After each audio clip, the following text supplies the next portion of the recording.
Hey, what's up, everybody? Welcome to my channel. My name is Paul, the Canadian Snowman, here with some more geography. Now, once again, we got Grenada. I'm sorry, I don't know how to pronounce it. Grenada or Grenada? He's going to tell me in a second, so I'm just going to say I'm sorry off the bat, but I'm going to learn right off the bat something about you guys and how to pronounce it. So I just want to say I apologize. So I know that can be frustrating, when someone doesn't pronounce the name of your country right. So I apologize. Uh, but but to learn a whole lot about you guys because I don't know a whole lot.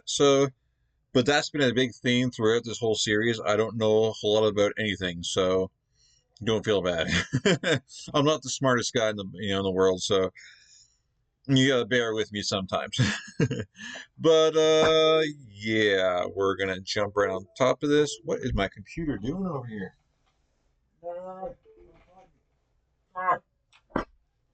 Unplug my speaker. Computer over there is going haywire.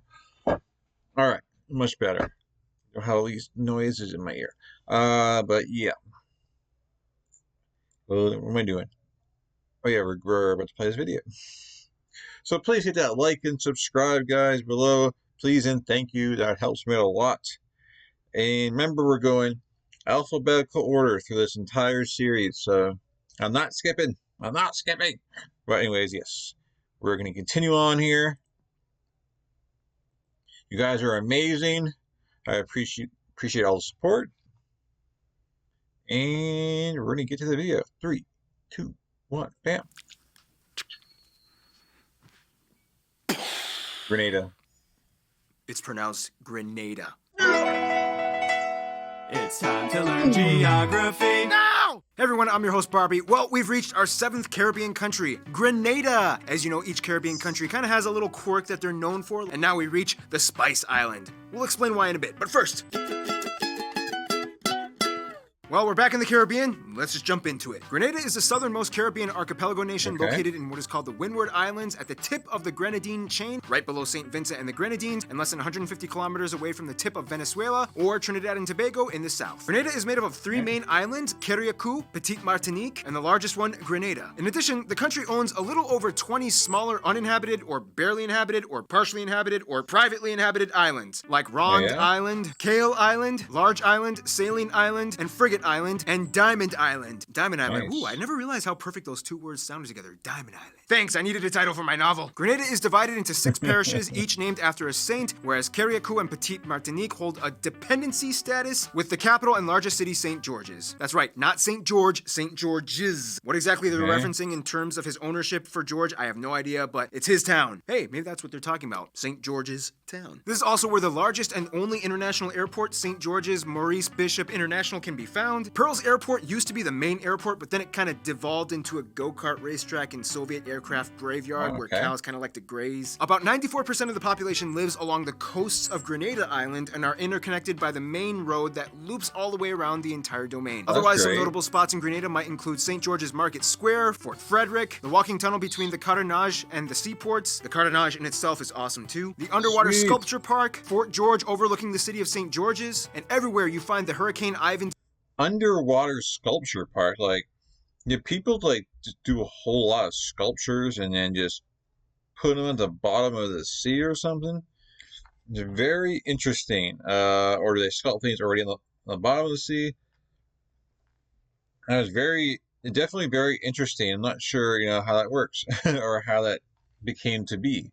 So far, that's kind of cool. You have a road all around your coastline. It seems like, very beautiful coastline, and I'm sure you guys probably have cottages and houses all along there. It's probably probably very expensive, waterfront property, I would think. But anyways, let's get to it.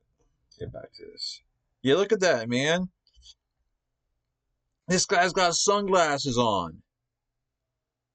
What is going on down here? That's crazy. That'd be freaky, dude. Scuba diving down there. Anyways, There's Sculpture Park, Fort George overlooking the city of St. George's, and everywhere you find the Hurricane Ivan destroyed buildings that add a sort of charm to Grenada's town life. Check out this channel right here, Goats on the Road. They have an extensive series on Grenada that shows the beautiful sights, and most of these places are mentioned. And with that promotion done and said, let's explain why this place is called the Spice Islands, shall we? Beautiful, it's beautiful.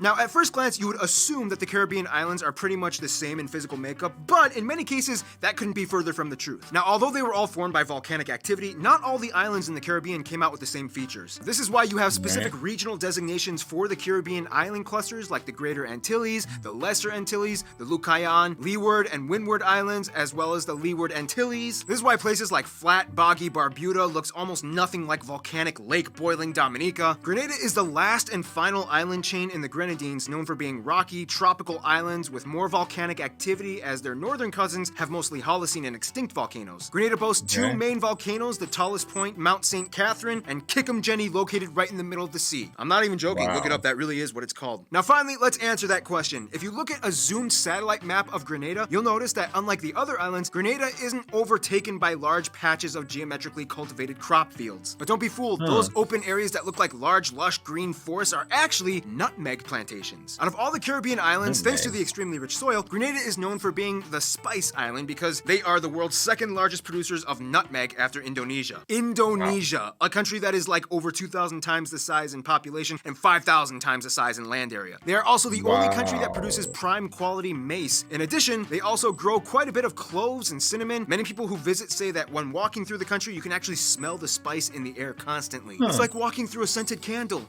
the size of an entire tropical island. Other food crops are grown throughout the country, including breadfruit, which is used to make the national dish oil down, a conglomeration of spices, salted meat, veggies, and breadfruit. Grenada is a conveniently well-stocked island thanks to the high average annual rainfall at over 300 centimeters. You have these consistently flowing streams and rivers and waterfalls such as the famous Seven Sister Falls and the longest river, St. John's River. Animals like armadillos, agoutis, monkeys, and the national animal, the rare Grenadian dove, can be found scampering about in the interior forests. There is a catch though. Grenada is kind of like right in the path of hurricane territory. The most damaging ones to have hit being Hurricanes Ivan and Emily back in 2004 and 2005. Otherwise, other notable natural spots might include Sunnyside and Hyde Park Tropical Gardens, Sandy Island, Grand Etang National Park, Morne Rouge Bay, Grand Anse and La Vera beaches, Black Bay Beach with Amerindian markings, Lake Antoine, great for bird watching. Oh, and you can enjoy it all with some Clark's Court rum. Some of the locals like it, some don't, but hanging with them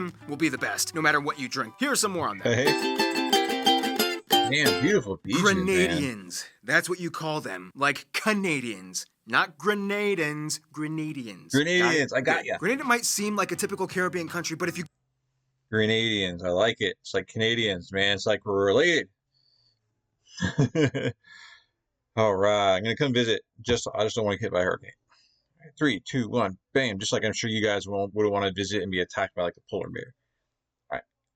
Grenadians. Got it? Good. Grenada might seem like a typical Caribbean country, but if you go back to the 70s, things got a little weird. First of all, Grenada has about 113,000 people, and about twice as many ethnic Grenadians live abroad outside of Grenada, meaning that there are more Grenadians outside of Grenada than in it. Over 80% of the population comes from Black African descent, about 10% are mixed, 4% are Indian, like from India, and the rest are other groups including whites and indigenous Caribbean peoples. They also use the East Caribbean dollar, they use the Type G British style outlet, and they drive on the left side of the road. Now, you might say, that's interesting. Why is there a noticeable Indian population? Well, as you'll soon find out in a future video coming up, basically, the British kind of brought them over in colonial times as indentured servants and, well, you know, they kind of just made their home. Made? You know, they kind of had to. Yeah, you know what I mean. Essentially, the British didn't let go until 1974. I mean, kind of. They're still kind of like a commonwealth. When Grenada joined the sovereign spotlight. For about 5 years, things were kind of weakly transitioning, and then this guy came in and kind of flipped the script entirely. Maurice Bishop ousted the prime minister in 1979, and this guy was a total Marxist and immediately made ties to other communist bloc countries like Cuba, Nicaragua, as well as the Soviet Union and East Germany back when those things were things. Nonetheless, Maurice made it very clear that Grenada would not be a Soviet bloc state, just an interactive cooperator. Long story short, his own cabinet started to hate him, they killed him, and just as things were about to get buck wild, the Organization of East Caribbean States and 600 US medical students made an appeal to the US intervention, and in 1983, paratroopers and battalions and even Delta Force came in, and it was like, hey, stop it. Fine. And then Margaret Thatcher was like, hey, that's not cool. But, I guess they got the job done. And then the UN was like, hey, we unanimously disapprove. But then a year later, they were like, I guess they're back to normal again and peaceful. Whatever, fine. America! Sometimes destructive intervention leads you to freedom! Keyword, sometimes. I'm just reporting what happened in the 80s. Anyway, because of the short blip in communism, Grenadian culture has always had a slight historical controversy undertone that other Caribbean states don't quite have. I mean, all the Caribbean states do have some kind of controversy, but not like partying with East German officials controversy. Nonetheless, they love reggae, soca, and calypso music. You know how as a kid, your parents kind of forced you into taking piano lessons? Well, in Grenada, in many parts, it's actually steel drum classes. Again. Grenadians are also known for being inventors of jab music and culture, which sometimes involves covering yourself in tar and oil with masks and chains. It's confusing. The funny thing is, historically, Grenada was subject to both the British and French colonial powers until eventually the British kind of... Is that like some kind of like festival or something like that? Dress yourself up. I mean, that looks really cool. I'm just kind of curious. Funny thing is, historically, Grenada was subject to both the British and French colonial powers until eventually the British kind of gained control. Although English is the official language, to this day, the French influence lingers ever so slightly in things like many people having French surnames or Grenada having 2 different types of patois. You guys do, kind of like Canadians, like, because Canada is like, and English is more English. I mean, it's English and French, but, English is more dominant, but then, there's a big portion that's French speaking, and so very a lot of similarities here, guys. That's awesome.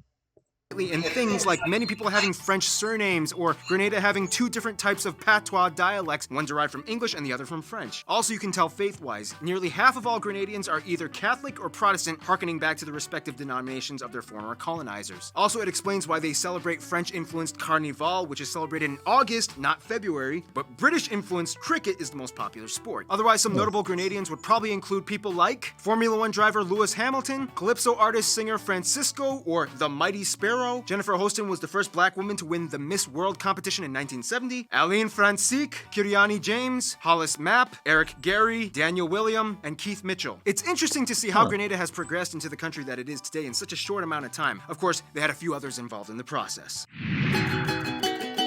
Yeah, Frencho. Now you can probably tell that Grenada has gone through quite a few revolutionizing transitions in its past half-century of history. First of all, the UK has always had close ties to Grenada even after they let go. Grenada is still classified as a Commonwealth, so every so often the Queen sends her regards and relief aid when necessary. Prince Harry also kind of visited to check up on them recently. No surprise, the US and China have been jumping on trade development and investment for decades, and the US houses a significant population of citizens of Grenadian descent. When it comes to their best friends though, most of the Grenadians I talked to have said 2 countries, Cuba and Trinidad and Tobago. Cuba is kind of like the remnant of the former communist years that still maintained close ties. The country offers scholarships and excellent medical benefits specifically to Grenadians, whereas Trinidad and Tobago is kind of like the big brother just down south. Many Grenadians have family in Trinidad and likewise Trinidadians in Grenada, and they've had a healthy yet slightly competitive friendship for centuries. In conclusion, Grenada is like a split French-English influenced island that smells really good, dabbled in communism at one point, and dances to calypso. Stay tuned, Guatemala is coming up next. That's awesome. You guys got some pretty interesting history going on there, but came out on top in the end, and it looks like you guys are thriving. Like the spice business, like you guys are apparently you're second, but when it comes to like land size, you guys are just kicking butt. You're kicking butt, and just keep doing your thing. And yes, I want to see those beaches. And yeah, so it looks like a beautiful country, and nothing bad at all to say about you guys. So, anyways, guys, appreciate you guys staying along and watching this video with me. I hope you guys continue to journey with me throughout more countries and even the series I just started, the 30 Years War. And yeah, like I said, hit the like and subscribe. I'd appreciate it.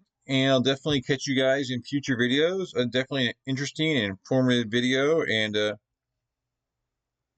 yeah, not too far down there. Yeah, all those islands down there are beautiful, man. Like the landscape and the beaches. I mean, the nature, the volcanoes. A lot to see down there, man.